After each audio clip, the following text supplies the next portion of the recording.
Hey everyone, welcome to today's Program Yourself Thin podcast. Today we're talking about a complete weight loss strategy. Now, before I share it with you, I need to just take a step back and make you realize you probably don't have a complete weight loss strategy. You don't really have a weight loss strategy, most likely, because we can't just look at a strategy as being just told what to do, right? Because if all you needed in life was just be told what to do, then we wouldn't have college, right? You could just listen to videos, you could just read a book, right? There's got to be more to things than just knowing or being told what to do. And so when it comes to your weight, it's important that you realize a complete strategy is not just a meal plan, just a workout, just nutritional knowledge that you're going to try and implement yourself. That's not a strategy. That's a tactic that you're trying to make everything, and it's not well thought out. And I think if you can understand this distinction, I think it is so important, because what's going to happen as soon as you realize you don't have a complete strategy for weight loss, you've never had one. You've never been within 1,000 feet of a complete strategy for weight loss. You've never even heard, most likely, of a complete strategy for weight loss, which means that the reason that you haven't lost weight long term for good is because you don't have a strategy. You don't know how to do it. So what's a complete strategy for weight loss? Well, it's going to have to take into account that you need more than just information. And this to me is one of the most fundamental things you need to understand, is that yes, you need information. There's a great chance that how you think about food, how you think about working out, weight loss, all the rest of it, it probably is valuable, right? Like, again, there's things you thought you knew, you didn't know, you learned something, great. You learn about carbs, you learn about all this stuff, great. Okay. But at the end of the day, every diet fails because of this core fact that you can know what to do, but your struggle is always, are you able to get yourself to do it consistently? And this is where you realize that you have had no strategy the whole time, because never in your life have you ever gotten close to learning how to actually get yourself to do the things that you know you should. Instead, what you do is you just keep accumulating more things of what you should do. You listen to podcasts, you watch videos, you read articles, you read books, and you are given more and more and more and more and more information about what to do. And if we go right below that, we realize almost never do you implement that information in a long-term way. All right. You find some new information, you listen to a whole podcast about keto, and next thing you know, you're into keto for a couple days or a couple weeks. Read a whole thing about Weight Watchers, join them. You're in there for a couple weeks, a couple months. Okay. And so what happens is you are always gaining lots of information, but rarely are you taking that information and turning it into long-term behavior. Right? You do the diet, you do it 100%, and then you stop the diet 100%. Very rarely when you stop your diet does it really linger over into your normal life. And so this is the core problem. You've never learned how to influence yourself so that you do what you're going to do. So you do what you want to do, right? Because all weight loss, at the end of the day, it really does all come down to your calories. And the number one way to influence your calories is to influence how you eat. So in Program Yourself Thin, I'm going to show you what I believe is a complete strategy to dealing with your weight. I'm going to show you a picture of it. Is that in Program Yourself Thin, we break it down into 3 components, and we use the shape of a pyramid to imply the importance of each and the role of each. All right. So we put eating on the top, but underneath the eating, we put lifestyle, and underneath the lifestyle, we put mindset.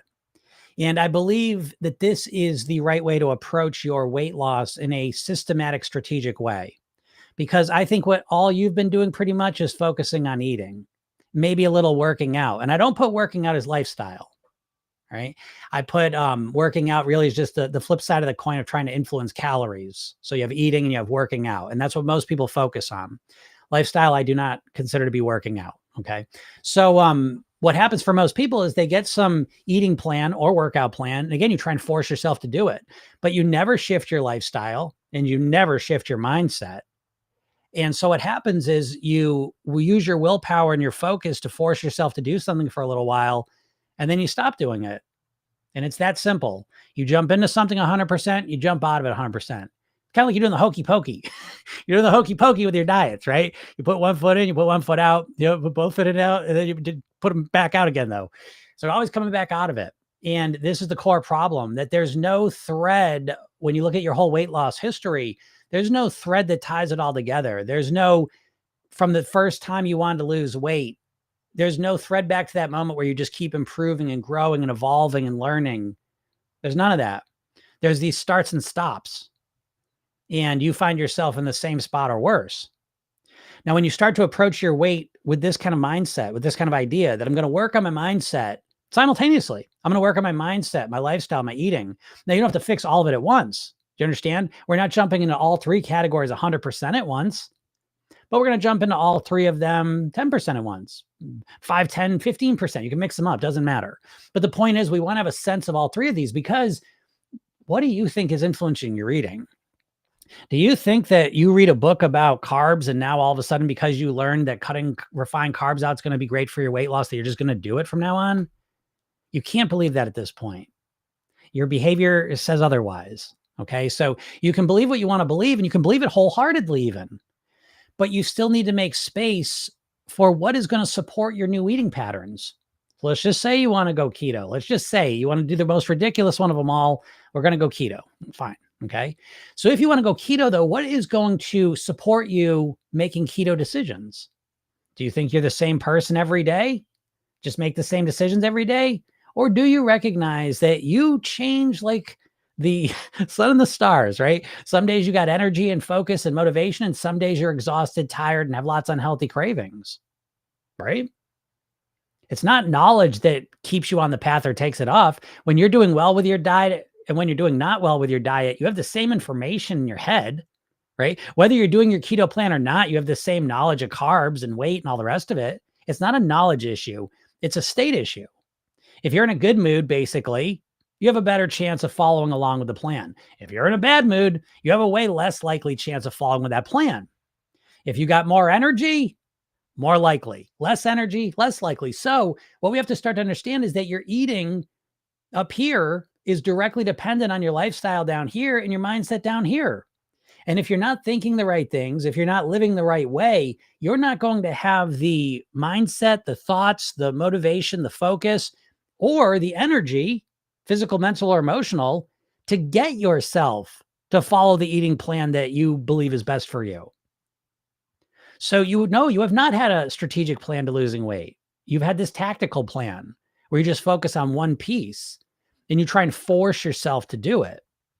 And it hasn't worked, and it's not going to work because, again, it's almost, I use the pyramid shape because a house shape is the same thing where, again, the mindset is the foundation, the lifestyle are the walls, and the eating is the roof. And if you try and build a house from the roof down, that's not how they build houses. Okay. And you're not going to build your ideal goal weight on a foundation of nothing, with no walls. You can't build it that way. You've got to start with the right mindset, layer the right lifestyle on top of that. Now you're in the game. Now you have a chance of getting your eating where you want it to go. Because once your mindset's in the right spot, once your lifestyle's in the right spot, now you start to have the thoughts and the focus and the energy going the right direction. And you have the energy, the physical, mental, emotional energy to carry it out. And once you start looking at it this way, I think it's game changing, because I think if you only look at the eating, what happens is you end up like most dieters, and they're just perplexed. Dieters are walking around flummoxed. How come I know everything to do and I don't do it? Well, it's because your mindset's going the wrong direction, or it's fighting itself, and your lifestyle is setting you up for failure. Your lifestyle, are you getting good sleep? Are you well rested? Are you relaxed? Are you hydrated? Are you nourished? Are you moving regularly? Is your mind nice and quiet? Can you make it quiet? Are you steeped in gratitude? No, probably not. And so if you're not, again, you're just wasting energy and you're depleted. Are you depleted? Again, I'm not here to tell you you're depleted. Are you? Are you energetically depleted? Because if you're energetically depleted, then how are you going to change your eating behaviors long-term? Where is the energy for that come from? So again, I'm not telling you I have all the answers, but I am saying that if you can start to look at this in a more holistic way, in a more strategic way, almost instantly, it becomes so obvious what the core problems are. And it's not you. It's not that you just don't have some magical willpower to force yourself to eat the right things. It's that you don't have a good strategy. You don't have a holistic strategy that sets you up for success. And once you do that, though, everything changes. And so that's what I urge you to do. And if you want some support doing that, click the link in my bio. or go to programyourselfthin.com and go get the free hypnosis session I made for you. It's called The New Thin Me, right? It's a Kickstart session. It's 10 minutes long, right? It's a really good session. And I'd suggest you listen to it. It's completely free. And I made you a training. So it's a 20-minute training. It'll just break down this whole system. Check it out. I mean, if you're serious about your weight, what are you doing? Are you just going to keep on winging it with the eating? That's all. So come on, start another way, or at least look into another way. See if it doesn't make sense to you. All right. And again, all that's free. So go check that out. And if you have any questions, feel free to ask them. Sugar Hanand says, is keto going to help in making me thin? It may help in making you thin, but it's not going to help in keeping you thin if you're like most people. Keto really is just this ridiculous response to weight issues in America. And I say that again, I mean, listen, I am going to guess that the majority of people here right now have done keto at some point and lost weight doing it. So I'm not here telling you keto, you won't lose weight with keto in the beginning. I am not saying that. Most diets, you're going to lose weight in the beginning. You're going to lose weight when you do them. I'm not arguing that point. The point I'm making is that no one sticks with keto plans. Not long term. It's very rare that someone sticks with a keto plan long term. He said, well, I just want to lose the weight and then I'll figure it out. Well, what's that mean? What does that mean? 95% of people that lose weight on a diet put the weight back on. So what does it mean when you say you're going to lose the weight and then figure it out? What does that mean? Really? Like, think about that, I always feel like with weight loss, so much of the secrets are hidden in the story of the emperor's got no clothes. And what I mean by that is that a lot of times you have these ideas in your mind that you say, and on their surface level, they kind of bring you some sense of understanding and peace. But when you really look into them, what do they mean? Like, for example, even if you were losing weight on a diet, because I've asked so many dieters this, and it's such a easy way to trigger people. But I'll say, what are you doing? Okay, you're losing weight and that's great. What are you going to do when you get to your goal weight? I'll figure it out then. I always hear that. I'll figure it out then. And tell me you're not treating your maintenance as an afterthought. Right? Because you're saying it, I'll figure it out when I get there. But then shouldn't it worry you that 95% of dieters that have successfully lost the weight? So I'm not talking about people that just tried dieting. I'm talking about people that successfully followed a plan, stuck with it, and got to their goal weight. Those are the people I'm talking about. 95% of them put the weight back on. So don't you think that your maintenance ought to be a little bit more on the forefront of your mind than this idea that you just deal with it later? And I think this is the core, because again, most dieters, you're bullshitting yourself. I'll figure it out later. Well, what do you mean? What's that mean? You're going to do keto forever? I don't know. I don't want to do that, but I'll just figure it out. Well, what's figured out mean? You mean you'll magically come up with some answer that you've never been able to come up with? Is that what figure it out later means? That I'll just magically figure it out? Like, what's that mean? Is that what you want to put your hope into? Is that your strategy, that I just hope magically a miracle happens? What's your strategy? I just hope that for the first time in my life, all of a sudden I get an insight and I know how to eat like a thin, healthy person all of a sudden. Like, what are we talking about? And I think once you realize that you have no plan for maintenance, well, then I hope you say, well, what am I doing here exactly? And that's the question you want to start asking, because a lot of people, what they're doing, and it's not your fault, it's that diets have really conditioned us, to think in a broken way. So that's why I say, when I show you the pyramid, and by the way, I just got all the new workbooks were delivered today. So I'll be selling these again. So if you're in the program, you want to get one of these, it will be available, start today. It'll be in there. But okay. So, right. So mindset's the biggest platform, it's the biggest section, because it's at the end of the day, it's the most important. Again, you could have the perfect eating plan. I mean, a lot of you have had eating plans. You go to a nutritionist or dietitian, they will literally customize a plan for your body, for you. Do you think that's going to help you lose weight? No, not unless you know how to run your mindset. If that was the case, everyone would just go to a dietitian. There wouldn't be no weight issues. So obviously it's got the mindset piece, so at some point you got to deal with your mindset. But yeah, so keto, will it help you become thin? I don't know. Yeah, maybe it'll help you become thin, but it's not going to help you stay thin. So I don't care. I just want to get thin. What's up, Carrie? But you better care, because I'll tell you, there's no more depressing story than the story of someone who fought and worked to lose weight and then put it all back on. It is the saddest. What's up, Sherry? Sherry, absolutely. He opened to growth, fearless. Mental health is a balance of all of the components that make you, you. I agree with that. That's a good, I like that description. And by the way, I'm not even talking about mental health. I'm not a mental health practitioner. I'm talking just more straight. What's a thin and healthy mindset? How do you think like a thin, healthy person? How do you even more specific? How do you think like a thin, healthy version of you? That's really what Program Yourself Thin's out there for. The Invincible Sing says, is turmeric plus a pinch of black pepper tea really effective to improve gut health?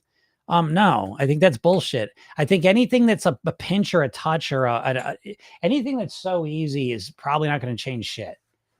You know?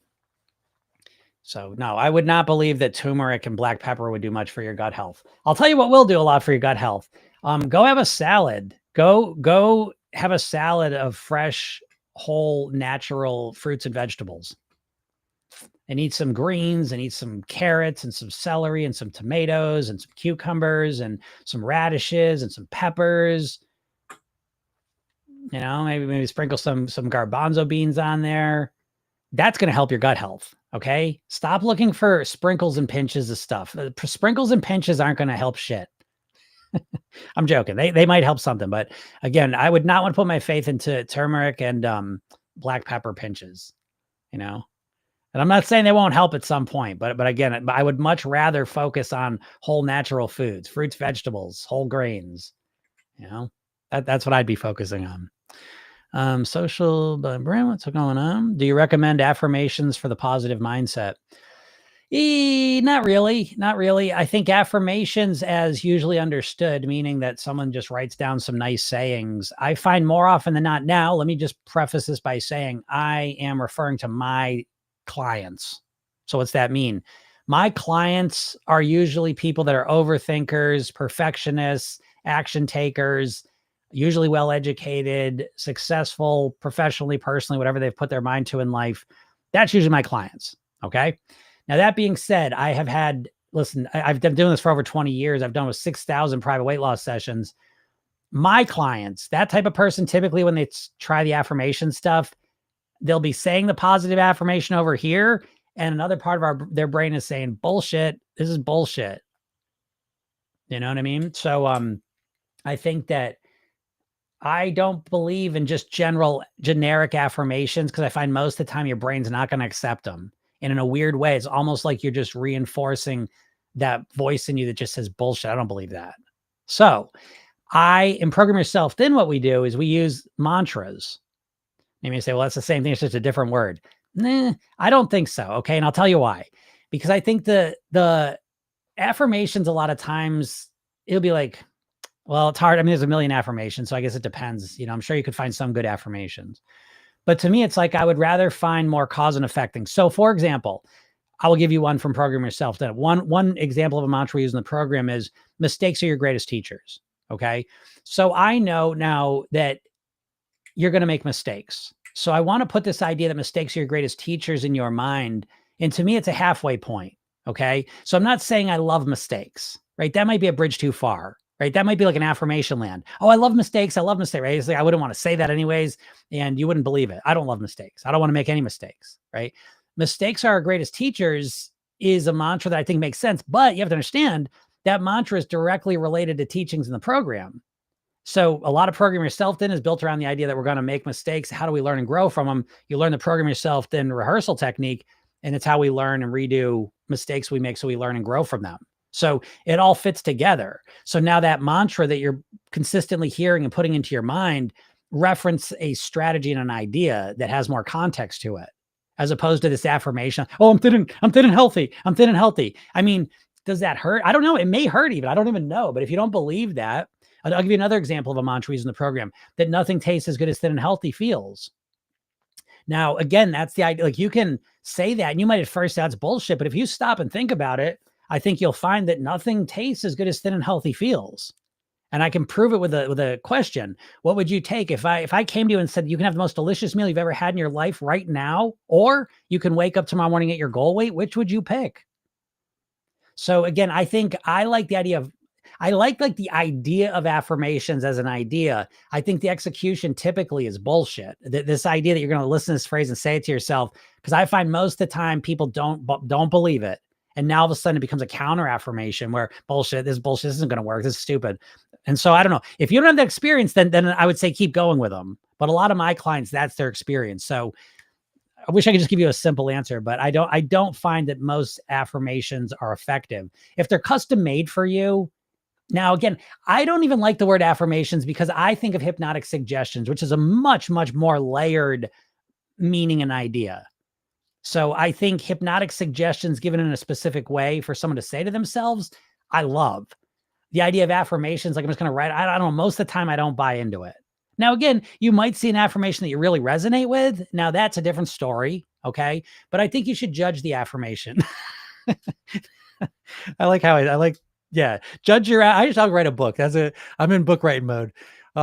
Yeah, judge your affirmations. And if deep down you just don't believe it, don't just keep saying it to yourself. I guess that's where I'll end on that one.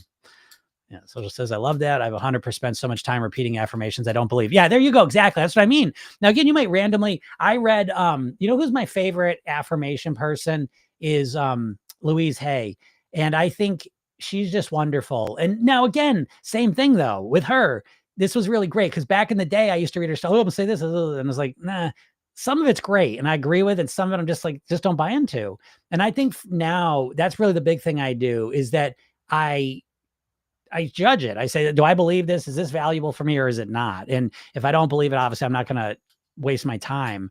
I'll only work on the ones I do believe. But the ones I do believe, yes, that's what Program Yourself Thin is so much about, because Program Yourself Thin, there's three main components to Program Yourself Thin. There's this goal weight blueprint, which is really like knowing what to do, right? So you have this here, which is your goal weight blueprint. It's the roadmap you follow. It's the, how do I think, live, and eat like a thin, healthy person, customized to you. That's how you have to know what to do, number one. Number two is you need to be able to get yourself to do it. That's the Program Yourself Thin rehearsal technique, how to program your mind. 60-second self-hypnosis exercise used to program your subconscious mind. That's how you get yourself to do it. Then I believe you need a support system to kind of support the whole process. And there's a bunch of support system in there, but one of the main pieces is the goal weight hypnosis system. So every morning for 8 weeks, you get a 5-minute hypnosis session that has a weight loss mantra in it, all different ones. So every day you're getting different ideas put into your mind in a calm, relaxed way. And then every night you listen to your weekly session. So each week you get one core weight loss mantra. That's a 10-minute session till you listen at night. So you kind of bookend your day with a 5-minute session in the morning, 10-minute session at night. And that puts all these ideas in your mind in a very deep way. And they support everything in the program. But, you know, again, I've put a lot of people through the program at this point. And, you know, even that, some people say, well, this one resonates with me more than that one. That's just normal. But yeah, start judging them. And if the affirmation just doesn't sit right and you don't believe it, you know, question it, see if you can get to a place where you do believe it, but do not say to yourself repeatedly things that you do not believe. I can't think of a bigger waste of time. And on the flip side, if you start saying things to yourself repeatedly that you do believe that are helpful to you, I think that is really what you want to be thinking about, because that is extremely empowering. All right. Irene says, so exhausting seeing people looking for any kind of quick fix. The common sense and logic go right over their heads. No, that's true. And I mean, that's just the dieting world. And that's what I'm here for, is to help everyone kind of see through that, because again, we've been so inundated with diet marketing our whole lives that we're very susceptible to it. So we've got to learn to push back from that and kind of recognize it. Mm-hmm. The Invincible Singh says, what do you want to say about the carnivore diet? When I asked some of them that fiber is the fuel for your good gut bacteria, they said it's a myth. And one of them sees carbohydrates as an enemy. Yeah, no, I get that. I mean, listen, I always say this, that it's the information age. And I think, at least I did, when I thought of the information age back in the day, I always thought it was going to be good information. We will have, you know, clear-cut good information. It'll be easy to make decisions. I didn't realize there's going to be unlimited information. So, you know, literally you can believe whatever you want at this point in time, you know? And so literally at one point you can have people that say, you know, carnivore is great. Carbs are the worst for you. You don't need fiber. And other side, you'll say people that say you don't want any meat. You know, that's really bad for you. You need as much fiber as possible. I definitely trend more towards the fiber side. Okay. I think carnivore is the silliest thing I've seen the diet industry come up with so far. And it really is just an extension of keto, you know, at the end of the day, but it's a ridiculous one. And again, to the people, I know that they will pull out their studies, and they will dazzle you with bullshit. But I think at the end of the day, there's a few core factors I can never get over. And the first one is that if you look at your digestive tract, you have the digestive tract of a omnivore. mostly, for plants. Again, if you look at a carnivore's track, it's way shorter. You don't have the teeth of a carnivore. You don't have fangs, and you know what I mean? Like, you're not built like a carnivore. So I don't know how you get around that. I don't know exactly. I haven't listened to enough of them. I don't really waste my time with it because you can believe anything if you listen to enough of it, or you certainly get confused enough. So I don't really understand the idea of being a carnivore. I don't know here's another one I'll tell you is when it comes to carnivore or keto, I don't know what large population they are pointing to as an example of low carb, high protein diet as being good for your health. I have heard him mention the Inuit, Eskimo. I've heard him mention those tribes out in Africa. I don't know what large country population they are pointing to saying, well, look at this country. All they do is eat meat and they're thriving. I've never heard that. Now, on the flip side, you can literally look at pretty much any any country that's thriving health-wise has a low protein, high carb diet, starting with the blue zones, which I'm sure is all a myth and a lie, right? It's always a myth and a lie. Everyone's out to get you. But use your fucking brains and start to look at what country out there eats just meat. What group? What country? I'm not saying there aren't countries out there that eat more meat than others. I know there are. I'm asking you for the country that eats exclusively meat, the population that eats exclusively meat. Who are these people? And how's their health? So they conflate the numbers. Listen, if all of a sudden, you've been eating bullshit and you're way overweight and obese and have health issues and you just eat carnivore and you're consuming less calories and your weight goes down, well, in that period of time, your health's going to improve. I said this the other day, like, let me just put it in a different context so it's just crystal clear. It's like if you're morbidly obese and you go on a dry fast for a month, what's going to happen is your weight's going to go down. And most likely your health markers are going to improve. So someone could say, look at that. Dry fasting is great for your health. Well, for that month it was, I'll give you that. Right? Okay. But what happens the next month? What happens the second month if you don't put any food or water in your body? Is it good for your health? You see what I'm saying? So we can't get confused by initial shifts in blood markers and health markers that happen when someone loses weight, regardless of what they do. I just saw that the person, the stupid McDonald's eater, that story that all they did was eat McDonald's and they lost weight. It's all about calories with the weight, and weight's directly related to health issues for most people. So if you reduce weight, your health markers are usually going to look good in the short term. The question becomes, what about the long term?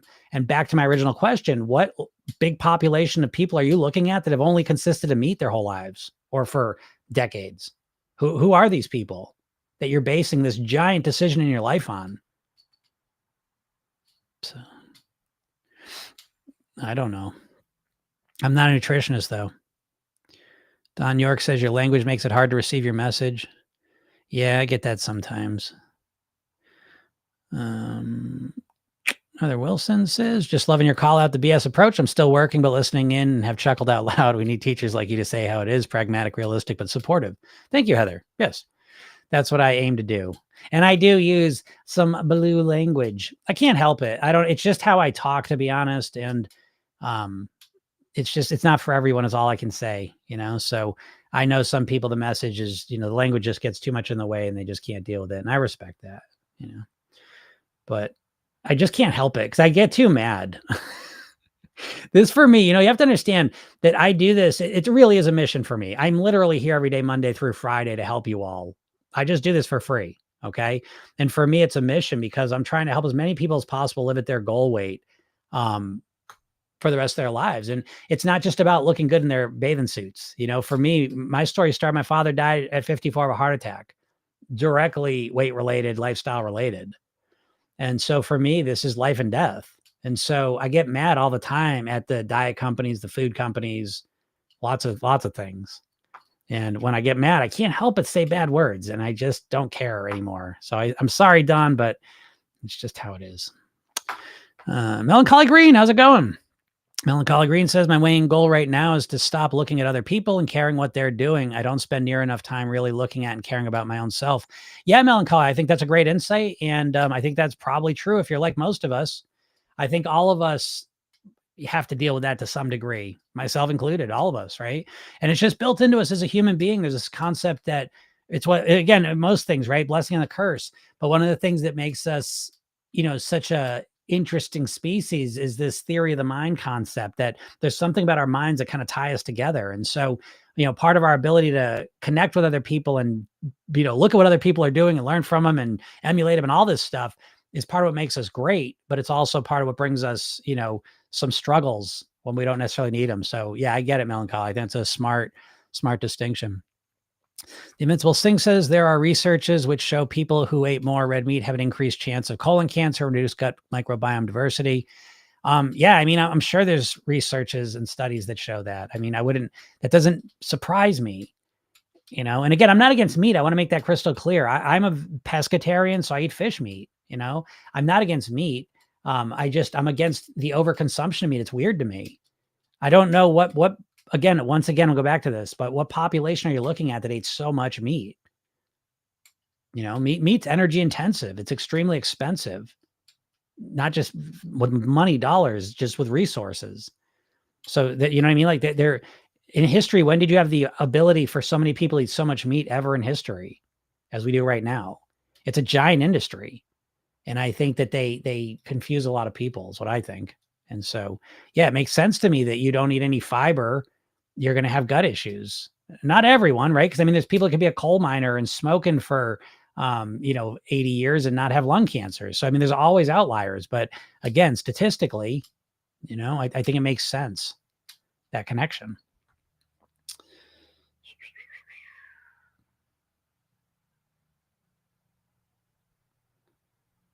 Yeah. Any questions? I am here, TikTok. So I know I always say that.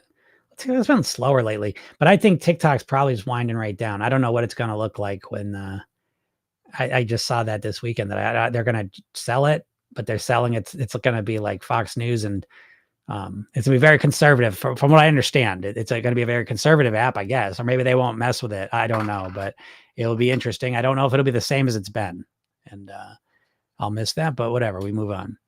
Irene says, I know those who have lipidemia have found great results with carnivore diet. Everybody can be different depending on various health conditions, but your average person should not be eating meat only. Ridiculous. Yeah, exactly. No, fair enough, right? If you got lipidemia, if there are like extreme situations, I'm not talking to you. Do you know what I mean? Like, I want to make that crystal clear. I'm not here giving medical or nutrition advice. I'm not a doctor or a dietitian. Okay. I'm talking about the average person, though. I do understand the dieter's mindset. And I think most dieters think about options for them that are completely unnecessary or irrelevant, like a carnivore diet or a keto diet. Keto diet wasn't made for weight loss. It was made to help epileptics. So again, I'm not saying that there aren't uses for like a keto diet in that context. I'm not talking about that. I'm talking about using a keto diet for someone who doesn't have using for epilepsy, someone trying to use a keto diet to manage their weight. That's what I'm talking about. And it's a ridiculous. And I think the same thing with the carnivore. So if we're talking about managing your weight, the average person, is there going to be a person out of, 400 million people in America who does carnivore diet and just thrives on it for years and years and years? Of course. But is that the majority of people? I don't think so. It doesn't make any sense to me if it was. So, I think we got to look at it with context. Ash says, so do you believe more in the works of hypnosis or manifestation? Well, to be completely honest, I'm going to answer this in a little more of a complex way than you probably just want a simple answer. But I think that neither one of them on average are very helpful. I don't think hypnosis or manifestation for most people is going to do a whole lot if that's all you use. So I think if all you do is rely on hypnosis or manifestation to change yourself, I don't think either one of them are going to get very good results. So now that being said, I think if you deep dive and study hypnosis and start to understand self-hypnosis, now I think you've got now self-hypnosis is way out in front, way better chance. Manifestation's a half-baked, half-assed philosophy. I love it too, by the way. I use manifestation techniques and components in the program and in my life. So I love aspects of manifestation. That being said, I think the traditional way that manifestation's taught is shenanigans. I think it's It's a incomplete, not well thought out system. That's what I think. Now, I think self-hypnosis has much more, if you deep dive into it, I think there's much more psychology and study, and it quickly is reinforced with neuroscience and just a lot of evidence. But you've got to research it because most hypnotists don't even know that stuff. So probably not the answer you wanted, but I definitely, at the end of the day, self-hypnosis is what I believe in most. Melancholy says, I've been noticing a shift away from blaming outside things for my own issues. So what if someone said or did something? It's not my problem unless I make it my problem. Well, Melancholy, kind of like a self-discovery path here. I like that. Yeah, I would agree with that. I think the more you can stop blaming other people and just stay with yourself, I think is because listen, here's the reason why I think that too, is that when we blame other people, we're giving our power away. You know what I mean? We're saying, okay, that person has to change or do something in order for me to feel better. And I don't want to give people that power. I don't want to have to rely on other people for me to feel okay. So that's one of the big reasons why I don't like to blame people, is that I don't want to, again, it's instantly giving my power away. Oh, they got to do this for me to feel this. You know, I don't want to feel that way. It's up to me. You know, I'll figure it out. And I may not like what they did, and what they did maybe make things harder for me or unfair and all that. And I acknowledge that. But even if those things happen, I still want to say, okay, how do I want to respond to this? So I agree 1,000% Melancholy with you. Yeah, Invincible Sing. Yeah, Okinawa, Japan is one of the blue zones. They eat 90% vegetarian, 10% non-veg diet. Yeah, and they are very healthy and live a long time. So again, the blue zones, I know, you know, it's just so funny, and it just shows you that these, I don't know, I don't know. It's just weird now because there's so much money being made and letting you astray. It's all an industry. You know what I mean? So listen, I'm tempted by it every day. You know what I mean? Like I'm constantly, every single day, I get emails and messages from different people wanting me to sell their shit. It's everything. I mean, it's supplements, you know, and again, you watch the supplement thing. It supplements, protein. I'm saying protein supplements because it's everything. It's protein powders, bars, you know, just a million ways to put more protein in your body. That's a lot of it. But then there's all the other kinds. There's testing, genetic testing. I mean, I get so much bullshit that I could easily just like put my okay on and make a ton of money. And so I know this business works. And so what happens is you get a lot of people saying things that, you know, whether they believe it or not, they say it because they're motivated to say it through making more money. And I think there's so much money right now to sell protein, you know? And so I don't know. I just think you have to recognize that. But Yacine says the best thing to do is to do something you can keep up with for the rest of your life. Well, that's brilliant. Racine, I agree 1,000%. I think that's right there in a nutshell. Yeah. The best thing to do is to do something you can keep up with the rest of your life. If you really internalize that and believe that and build your whole system and process around that, you end up in a completely different place. You know, it's really amazing, because when you can keep doing something consistently, you can improve at it. That's the secret. I always tell people this: weight loss is a practice. You're practicing, you're improving, you're getting better. Most dieters approach their weight loss like they already know what to do. They just need to force themselves to do it. There's no room for growth or practice. You just do it. You're either doing it or you're not doing it. You know, but that's not true. It's practice. And in order to practice something, you have to do it consistently. And the only things you're going to do consistently are things that aren't overwhelming to you and stressful to you. So agreed, Racine. Yeah. When Amuka says humans are omnivores. Yeah, agreed. I mean, this is, again, I don't know how anyone's going to look at the old digestive tract over here and say, no, that's a carnivore's. They're just fundamentally different. My dog's digestive tract is way shorter and smaller and smoother. And so it's like straighter. Stuff goes through a lot faster. Carnivores' dietary tracts look like that. You know, there are scientific things you can look at an animal and classify it. So I don't know. I don't know who is the genius who has just gotten rid of however many centuries of biology and says, actually, is a carnivore. Well, not carnivore, you're omnivore. You can, you know, we can just do whatever. We're humans. We're adaptable. Okay. You're so adaptable that you're going to overwrite millions of years of evolution and these types of fruit eating, plant eating bodies. Can we eat meat? Yeah, obviously. Is it the best thing for you? What's the evidence of that? What's the long-term population you're looking at of a population that was thriving on eating only meat? I've never gotten this answer. So if anyone even knows what it is, could you share it? What population are carnivores looking at and saying that's what the best is? And or is there no population yet? Because we're the head of it. We're the first ones that have ever been able to do this, and we're going to be amazed at the results. It's scary. What's up, Shireen? Shireen says, hey, Jim, I've been vacationing, lots of walking, then just ended with our epic States Fair.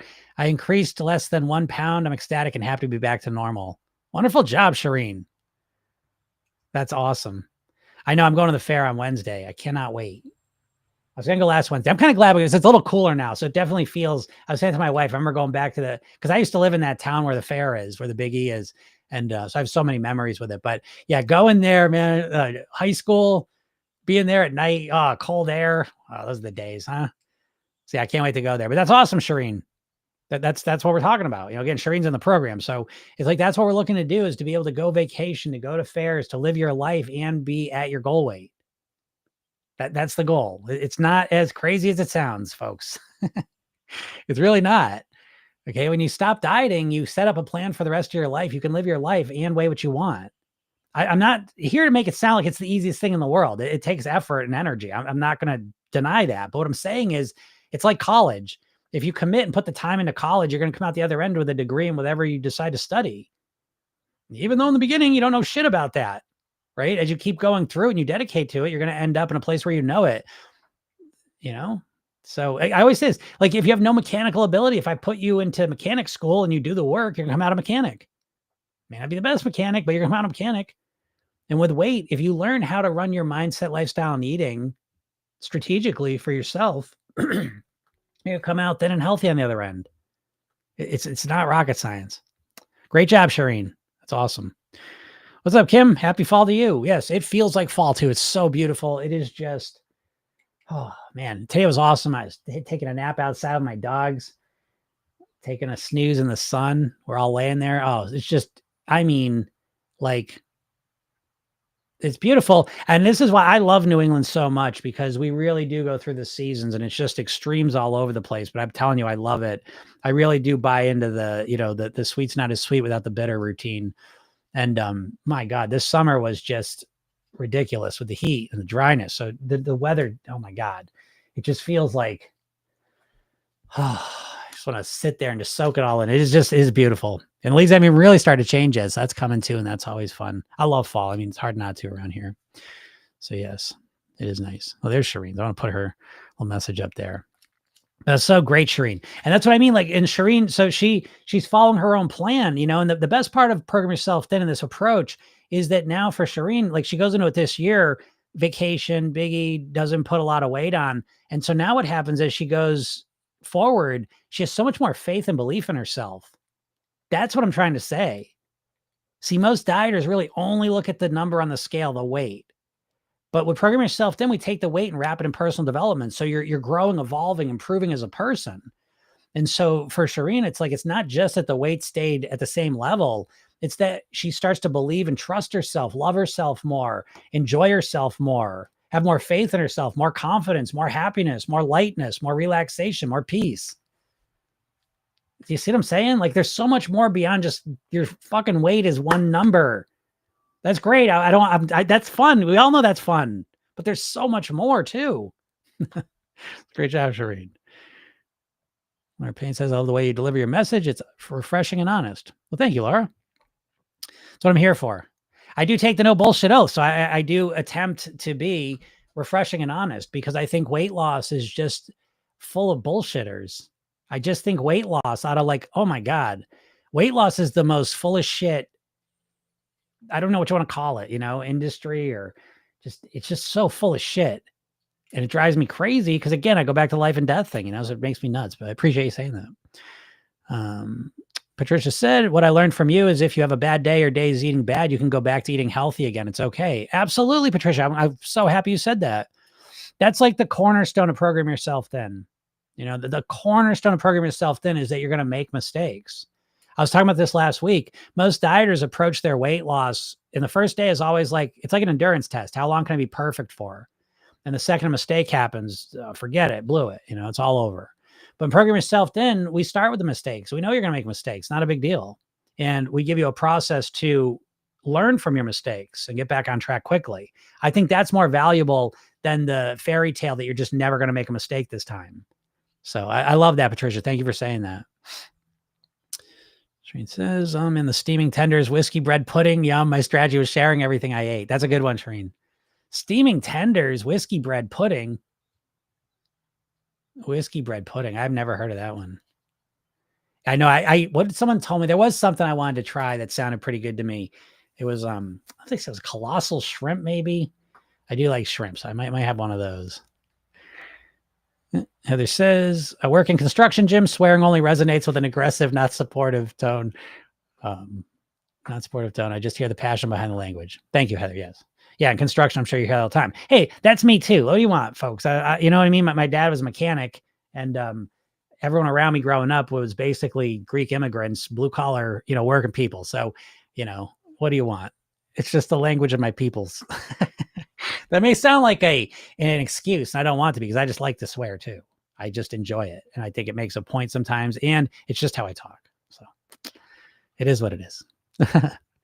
Irene says, I'm trying to only eat meat if I go out to eat, but I'm struggling to find some great tasting and satisfying recipes without it. If anyone can point me in the right direction. Oh, I'm trying to only eat meat if I go out to eat. Oh, you're struggling to find recipes without meat. Yeah, I get that. That's common. My opinion, I think the first thing I always suggest are beans. I think beans really are the meat alternative in my life, and so I do eat fake meat occasionally. I'm not opposed to it, but I don't love it, so I make some space for it and I will eat it, but I primarily like to eat beans as a replacement. So I'll let you kind of look in that direction. And I think if you keep an open mind, I think you'll find that the beans really do. The beans are very satisfying. And I don't think people realize that beans are basically as satisfying as meat. I think you'll find, so that may sound strange, but that's what most vegetarians end up finding. Kelly says, your method is teaching me to love myself through my weight journey, making it possible. Well, that's awesome, Kelly. I like that so much. I'm going to screenshot it. Yeah, because that's the idea here, is that I don't understand the point of losing weight through beating yourself up and hating yourself. I just don't understand that. What's the point? And I see that a lot. I see people losing weight through just being mean to themselves, hating their bodies, hating themselves. And I don't know. Kind of missed the point of that. Keep swearing. All right, I will. I've got anyways. I don't know. I've thought about it a lot, but I just don't. It would be disingenuous for me. And I can now. There was, for most of my career, I didn't swear, and I just kept it clean. And now it's I just don't have to anymore, so I don't want to. So I don't have to swear in my personal life either, but I like it. So anyways, I'm saying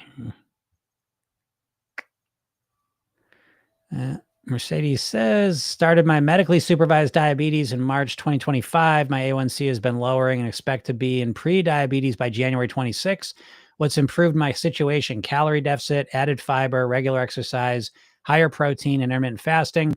Also loving the health journey. That's great. That's great, Mercedes. I think that's perfect. I love that. I love that approach, right? I see lots of things there. Calorie deficit, fiber, regular exercise, higher protein. I think that's wonderful, right? So it's a holistic strategy. So nice job. Keep it up. Keep it up.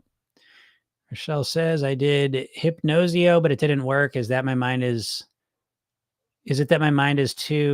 cannot be hypnotized? No, Hypnosio is a clown show. Most hypnosis is clown shows, folks. I've got the #1 hypnosis program on the planet, and I don't even know if my hypnosis program would make you thin and healthy forever. I think personally, you need the 3 pieces of the puzzle. I think you need to know what to do, customized to you. I think you yourself need to know how to run your own brain. And then I think the hypnosis is really a powerful support system amongst other things. So I don't think there's again, I just wish listening to my hypnosis sessions make you thin and healthy. And I've seen it work for people. So I'm not going to say I haven't seen that, but it's just, I don't see how anything magical is going to change your mind. So Hypnosio, yeah, I don't like to I want to be supportive of my colleagues in a sense, but I just find listening to hypnosis sessions for most things, certainly for weight loss, I find it to be not very effective. So no, Rochelle, I would say it's not because you can't be hypnotized. You're absolutely hypnotizable. I promise you. Um, every human's hypnotizable and every human gets hypnotized every day. Whether you would let a hypnotist do that to you is another story. Whether you'd let a session do that to you is another story. But everyone can go into hypnosis. Everyone does go into hypnosis every day. So it's just learning how to use it intentionally, effectively. What's up, Irene? Oh, Irene, you're in a mass too. Okay, yeah, sitting outside, enjoying my day off. Oh yeah, what a day off! It is legit the beautifulest day ever today. So that's awesome. Yeah, enjoy it. Pickett, how's it going? Hi, Jim. Just got back from 2 weeks in Morocco last Thursday. We ate a lot of food and I had a few, if any, cravings for sweets, and I actually lost weight. Yes. Now, again, they're in the program. So, you know what I mean? Like if this sounds magical, this is what happens when you learn how to run your mind, when you learn how to have the right strategies, you can do this, right? But then they say, but this weekend the craving came back. And that'll happen. Again, you have to understand when things are wobbly, right? You go away from Morocco and you're gone for weeks, eating different foods in different situations going, you're going to come back and it might throw you off a little bit because you're depleted. You're depleted physically, mentally, and emotionally from all the traveling, all the different foods, all the rest of it. So that's completely normal. Okay. And so, just relax, get yourself back up to normal. I would really focus on getting your kind of depleted energy back up to normal. And I think that you'll find a lot of the cravings start to fade. Let me know if they don't. Yeah. Shireen said, yes, I used to always have a big gain at the end of the summer. Yeah, not anymore. It's nice too, isn't it? It's a lot better. The Invincible Singh says also currently the Indians are over consuming carbs, lack important nutrients like protein, vitamin D, and B12. India is now the diabetes capital of the world. Wow. Yeah, diabetes. America really, exported that around the world. We really did. China didn't have any cases of diabetes practically, and now they have huge numbers as well. It's the westernized diet. It's processed foods is really the core issue at the end of the day. And it's not carbs. Though. I wish everyone would stop with the carbs. I know, we can look at it as carbs, and you may technically be correct, but I think it's important to watch with the carbs because carbs are wonderful, folks. The healthiest, longest living, goal weightiest countries on the planet are high carb diets. So carbs are not the problem. Refined carbs are the problem. And they do that on purpose to confuse you. Because I've seen keto people that don't want to eat fruits and vegetables that are worried about their carb numbers. Eat the shit out of fruits and vegetables. You don't have to worry about your carb numbers. Now, again, if you're in a real extreme situation, don't listen to me. If you're extreme diabetic, you know what I mean? Like, don't listen to me if you're in an extreme situation. I'm not a doctor. I'm talking about the average person. Getting rid of all the carbs is I don't think is the right answer. I think getting rid of the processed carbs, getting rid of processed food, I think is probably a good start. Increasing whole natural foods, I think that's smart. Melancholy Green says, I don't swear and don't like it, but if I value a message and walk away having learned something, I'm cool with it. I'm strong enough to hear it without letting it ruin the moment. Grow people. Yeah, fair enough. Fair enough. Yeah. That's how I feel. Not for everyone, but that's okay. Because if you don't like that, you're probably not going to like a lot of other stuff. So I'm just saving people time. All right, we get out of here, everyone. If you're not in my world, make sure you click the link in my bio or go to programyourselfthin.com. Go get the free hypnosis session I made for you. Watch the training video I made for you. Read the emails I send you. Go check all that out. If you're in the program, I will have these books will be available. I got a bunch of new ones in. So those will be available. Check in the Circle app. I'll put that link up today and you can get yours ordered. I'm here every day, Monday through Friday, usually around noon Eastern. If you have any questions, please pop on here and ask them. I'm happy to answer them, help you out. And if you missed this live and you want to listen to it, you can go to any podcast platform, search Program Yourself Thin, and it'll pop up. I'm on all the podcast platforms. Go check it out, and you can listen to it whenever you want. So, all right, everyone, have a super day, and we'll talk soon. Bye.